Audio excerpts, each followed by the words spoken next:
Hello everybody, I am wearing a friendly stone today and I really want you to know because it kinda offended my grandmother. That and the fact that I am doing tarot reads, which apparently is a practice that originates from the literal devil. So I am the literal devil.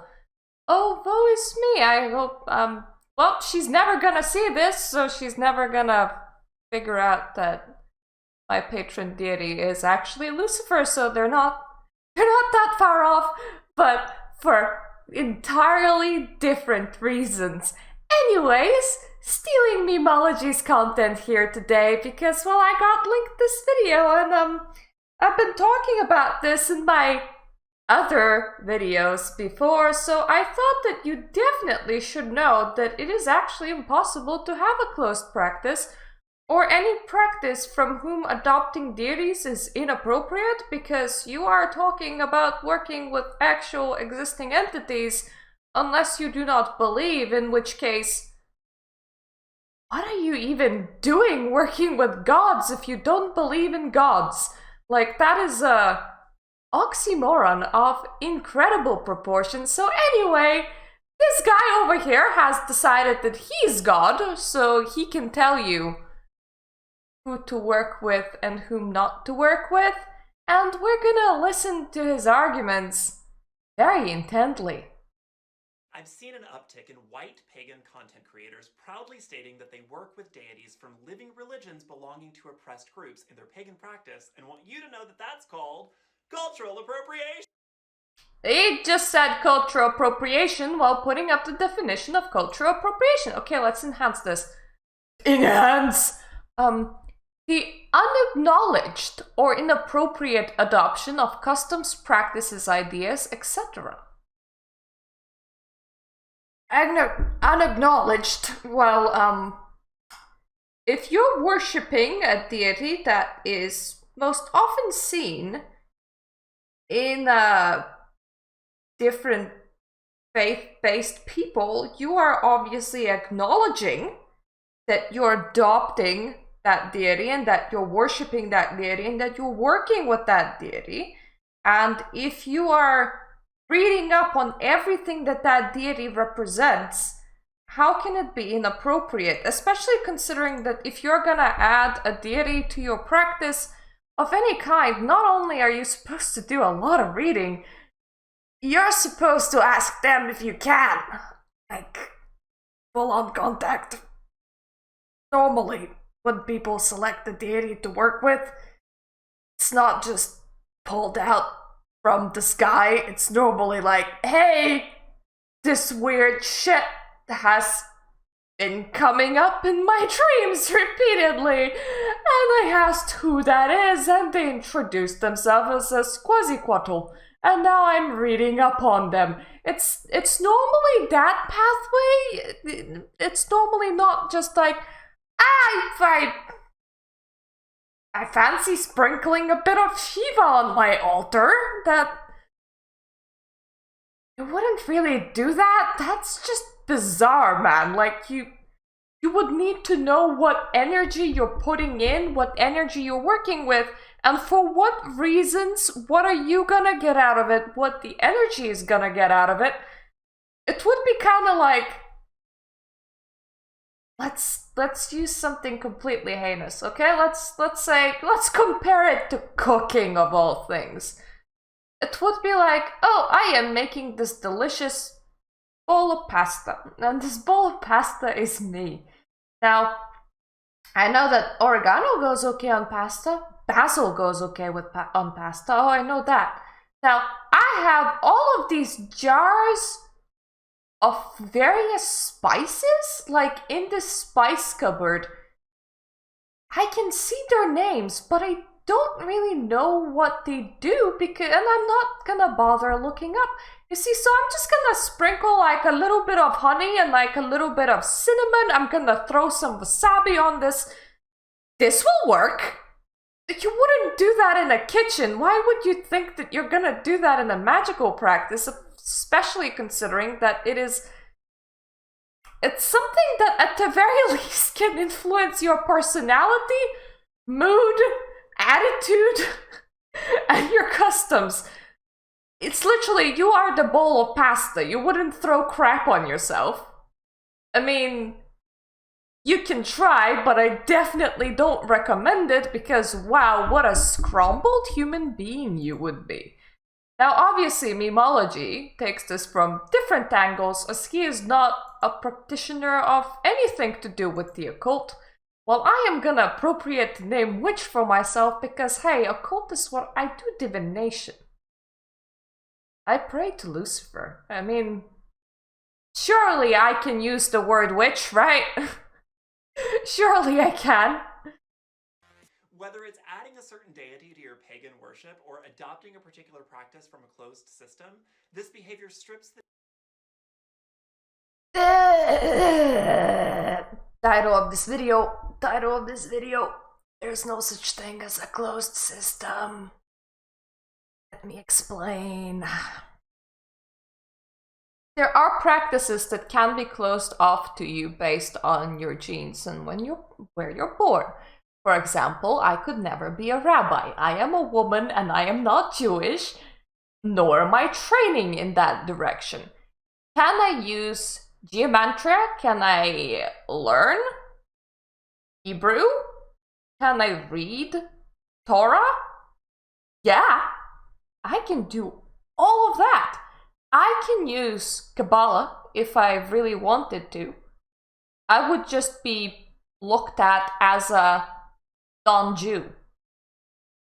My practice would never be legitimized in their worship and in their space. I wouldn't be really allowed there, but I can practice their stuff and work with that God directly. I can. There is absolutely no reason why I can't do that. And if I have a good relationship with that God, I can have a good relationship with that God in my house. So it is closed in sense that I cannot enter the community, their community. I cannot then try and become a female non-Jew rabbi. That's not gonna happen. Therefore, my practice cannot be legitimized by humans. But if I have a good relationship with that God, it can be legitimate because I am working with the deity directly, not with the society that worships the deity. The same is true for any kind of practice that he might consider closed. And consider this from obscure practices point of view. Think of it this way. A religion has been formed and you deified individuals to a point where when they died, they stuck around. They stuck around and they took energy from their worshippers, and in return they have done good things. Now, let's say that it's something kind of obscure. Like, let's say that it's a Sami-based religion, right? Not a lot of Sami left. Not a lot of people that practice it. Same as Aztec-based religions. For example, the Greek pantheon is very popular. The Norse pantheon is really popular. But those pantheons, you are getting barely a trickle of energy from the last few remaining practitioners. And a practitioner from completely opposite side of the world knocks on your door and go, hey, I think we're compatible in our ideals. I think we're compatible in the way that we think and the way that we work. Would you like to work with me? You will likely be like, oh yes, please. Yeah, work with me. That sounds awesome. Sure. You wouldn't go, oh, you're of the wrong genes. You're of the wrong skin tone. You're of the wrong eye color. No, I can't work with you. Let me not take your energy and let me not be worshipped. Like, sometimes you will outright get the message of, no, that's gonna, That's kind of the answer that I got when I tried working with gods in general, so I was like, well, nope means nope. Nope is nope. And, yeah, I am not working with any of that. I suppose that is just not the energy that's gonna touch me or that I am gonna touch, and that is perfectly fine. That is perfectly fine, but if the answer is yep, if it's yep, definitely, please work with me, then who is this little puny human to tell you about closed systems? Dude, do you practice at all of any kind, or do you just like wearing rainbows and lecturing people that have nothing to do with you? The deity or practice of the history and culture from which they originate, and contributes to the erasure of people of color from their own belief systems, the colonization of their practices, and removes the significance or importance given by the original group. Really? Really? So once again, looking at this from a deity's point of view, when you're not getting worshipped and when you're not receiving that nice energy, and very few people actually work with you, do you give a shit about what this puny little man is telling other practitioners? Because I wouldn't. Plus, if you incorporate that a lot of occultists seem to, in general, kind of agree on the whole reincarnation, but energetic vampires definitely believe in. So, Buddhists believe in reincarnation, so on and so forth. What if the reason why the practice speaks with you is because a couple of lifetimes ago you were a practitioner of that practice? Are you suddenly supposed to take a break just because the body that you got reincarnated into has the wrong level of melatonin? You have no idea how crazy this sounds, and no, you're not erasing anyone's culture or anyone's belief system by contributing to it, especially in your own house, because it doesn't involve other people. It involves you. You and the deity. That's whom it involves, that's whom it concerns. Not some whoever the hell he thinks he is. Not some dude that decided to be the gatekeeper of practices. If anything, I'm pretty sure a lot of gods would be feeling quite upset by that, especially if they're like, oh no, my practitioners are spread all over the world. I mean, not all of them ended up reincarnating into the same community, or another one comes out and goes, oh no, I dropped in the amount of people that I'm working with quite severely. If I am to survive the next few hundred years, I kinda need people to actually work with me. This is how it works. You think they would be very happy about you spreading these things online? Because I wouldn't be. Things like these showcase serious imbalances of power and privilege in society. Now, it's perfectly fine to study and learn from other cultures, but being a good ally means you need to recognize that these studies should merely be a window into another culture and not an invitation to adopt and cherry pick as you see fit. You see, you are talking as if you're talking about a haircut.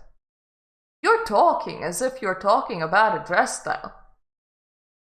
You're not talking as if you're talking about religion and about actual genuine work. So if this is your attitude towards these kind of things, then I am sorry, you're not practitioner of anything. Do you...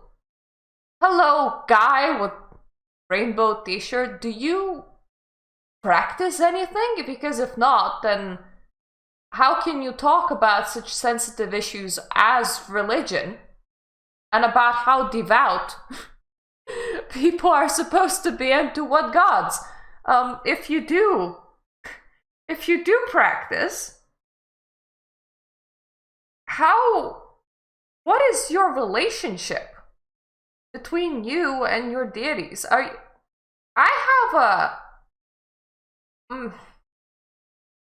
have a large feeling that there's one of two things happening here. One is you are giving your opinion where your opinion was not asked for without actually participating in the community whatsoever. Okay? Like, you're an atheist or you're a Christian and you're looking at pagans and you're like, you're working with the wrong God. Two, you are a pagan. Pagan is just a that we use for people working with multitude of different pantheons. It would probably be more considerate to call them each individual thing, but don't.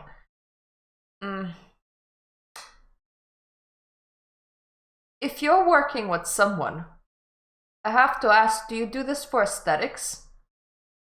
Do you perform the action or do you carry the belief? Not in every system is the belief necessary. In some major religions, it goes, you perform the action, and through the performance of the action, you will eventually get the gnosis, the knowledge imported on you, because it is impossible to disclose in words. You have to live by rules and perform actions. It is not so if you're working with deities as a pagan. It includes actually working with them. Are you actually working with anything, or do you just go put some basil on my altar today in celebration of the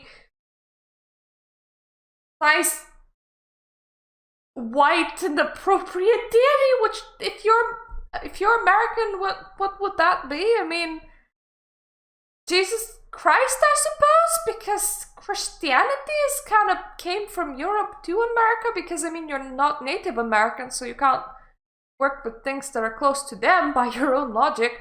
Are you gonna be appropriating Greeks? Are you gonna be appropriating Norse? Are you gonna be appropriating Lithuanian deities? I mean, it's not like just because these are popular pantheons, except for the Lithuanian one, that's just because of my background. It's not like because these are popular pantheons, you're just given freedom to appropriate them by your own words and by your own logic. So are you actually working with anything, or are you doing this for aesthetics' sake? I mean, I feel like I have the answer to that.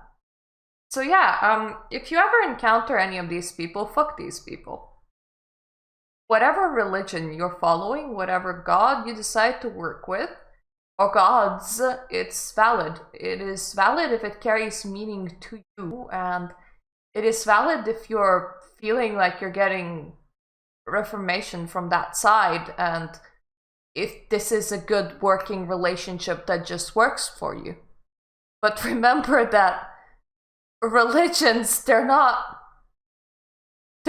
just jackets that you put on because you feel like it looks cool, right? It involves living by a very specific set of rules, and normally it involves believing in the set of rules and in the thing that you're doing, and or gods, depending on what you adapted. It's not just like, I felt like doing a bit of Buddhism, or I felt like I felt like doing Shintoism on the side, or then I decided to February is a good Islam month, right?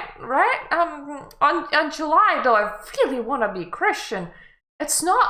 You don't flip flop like that. That's an actual commitment, and you tend to have to make it with full mind.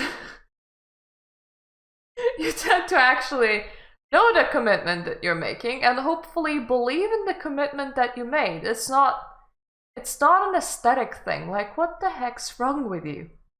What the heck is wrong with you? I have a feeling that I have to explain religion to a numpty that decided that having an altar in his corner of the room is just cool. Because that's what it strikes me as. And I have just rented about a 1-minute video for 20 minutes. Sorry, everybody. So yeah, want opinion from a practicing witch of sorts? Fuck these people. But fuck these people. Do what makes you happy. Work with whoever you want to work with, as long as you get information from the other side. Of course, learn about what you're gonna be working with and why. Have good reasons as to why, and take that lifetime commitment, or don't. It's not, you don't have to. It's not a have to. It's if you feel that calling, do, because it's better for your mental health. It's what you feel like you're supposed to be doing. So just